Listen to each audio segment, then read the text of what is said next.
என்னங்க மார்னிங் என்ன பிரேக்ஃபாஸ்ட் செய்கிறது குழப்பமாக இருக்கா?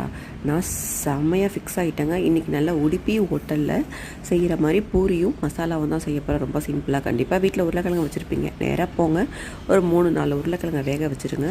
ஒரு சட்டியில் சீரகம், கடுகு, உளுந்து, கடலைப்பருப்பு போட்டு தாளிச்சிட்டு நல்லா ஒரு 3 வெங்காயத்தை அறுத்து இப்படி போட்டு வதக்கிக்கோங்க. உப்பு போட வேண்டாம்.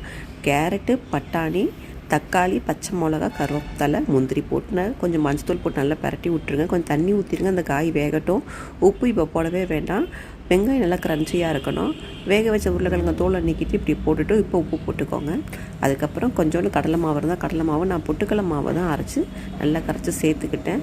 ஒரு கொதி வந்த உடனே கொத்தமல்லி தூவி விட்டுருங்க. வெயில் ஓவர் தாக்குங்க. காலையில் 8 மணி 12 மணி மாதிரி இருந்துச்சு. அதெல்லாம் ஒரு பன்னீர் சோடா இடையில குடிச்சிக்கிட்டேன்.